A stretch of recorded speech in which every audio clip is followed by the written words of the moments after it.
Welcome to the Nostalgia Check, where I go back to the games that I remember fondly from my childhood and try to figure out if I liked them because they were good or because I just didn't know any better back then. Today I want to dissect Kirby's Dream Course, a game that in my mind has always been this hidden gem on the Super Nintendo that people never really talk about. But is it actually a gem? And is it truly that hidden, considering it even got a spot on the Super Nintendo Classic roster?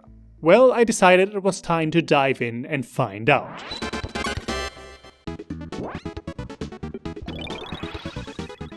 On the surface, Kirby's Dream Course is really easy to describe. It's a Kirby-themed minigolf spin-off. Nothing more and nothing less. You shoot Kirby through every enemy on the stage, and then the last enemy standing will turn into the hole that you're required to land in to advance to the next level. The twist is that in established series fashion, Kirby can take on the powers of the enemy you touched last, and thus gain a bunch of abilities that, when activated, will manipulate your current shot. So, for example, activating the wheel will let you drive in one direction until you hit an obstacle, freeze will let you glide on water, stone will let you stop dead in your tracks, and so on. These powers vary drastically in what they allow you to do, and especially in later levels they can be chained into some absolutely absurd sequences. In general, they bring a lot of flavor to Kirby's Dream Course, which I appreciate a lot, and because their impact on gameplay is so significant, I would argue that they are the reason why this can be considered an actual Kirby minigolf game instead of merely a minigolf game wearing a Kirby skin. More importantly, however, they add complexity to the core gameplay. For one, you have to activate the powers at the right time and while coming from the right angle. Kirby also only absorbs the power of the last defeated enemy, and when there is only one opponent standing, it will become the hole itself, thus you cannot get its power anymore, so the order in which you defeat them is also important. This decision making even extends over individual levels, because when holing out, Kirby brings the last power into the next level, which can open up new possibilities there. So overall, I think the powers are really well implemented. However, what probably struck me most about this game is that even without the abilities, the variety of shots you can perform from any given position is crazy. You can let Kirby do a straight shot and a high shot, which in itself is standard enough.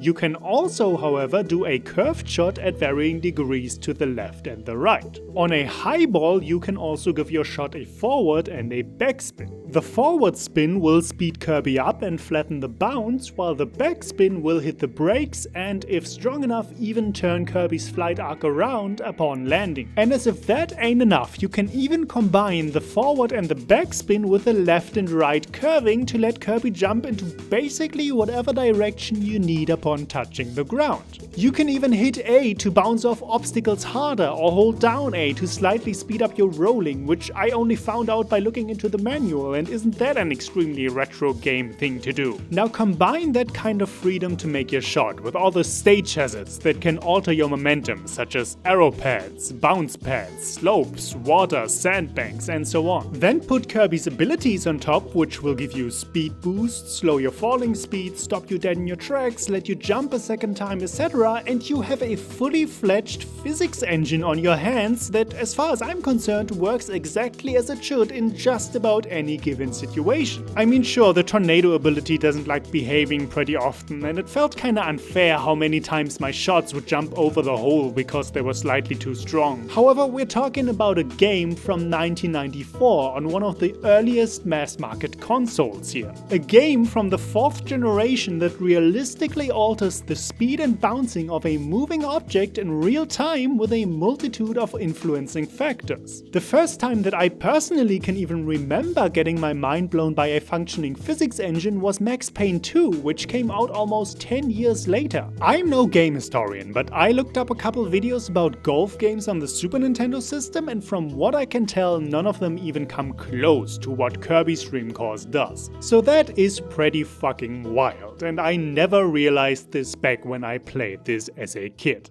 All things considered, I actually quite enjoy Dream Course. It's pretty short with only 8 worlds that can each be beaten in way under 10 minutes if you're somewhat competent, but what this game lacks in length it makes up for in variety and replayability. Pretty much every single level introduces some kind of new mechanic, idea or trick to keep the game fresh. Sometimes it was a bit overwhelming even, because when you keep having to adjust to new mechanics and powers with every stage, you barely have time to learn your basic shots before running out of energy. Game overs, however, do not set you back far, and the short length of the worlds means that replaying a challenge does not take a lot of time. I think that is the long-term appeal that this game is going for, because getting to the final boss and beating him is easy, but doing so with as few shots as possible and ranking gold on all the leaderboards is difficult and takes quite a bit of practice.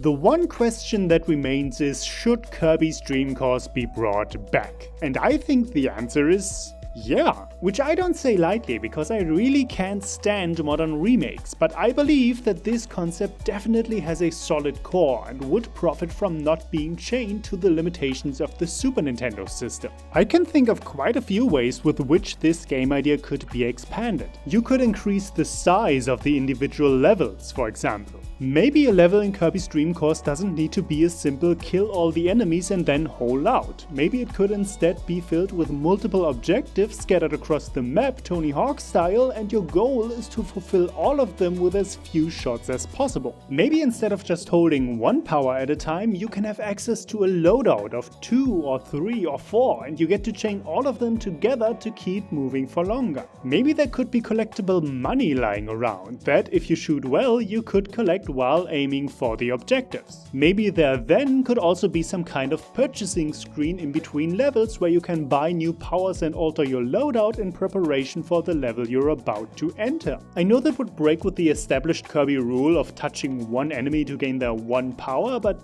whatever, I'm sure you can ride around that somehow. Maybe make that purchasing screen some kind of arena. The point is that those kinds of meaningful advancements of the Kirby's Dream Course formula probably weren't possible back then, but they would be possible right now, so I definitely see potential here. Aside from the fact that we're not exactly drowning in fun minigolf video games right now, anyway. But whether or not this franchise will make a well-deserved comeback at some point, I'm just glad that I finally found a childhood game of mine for this nostalgia check series that actually holds up. Bouken signing out.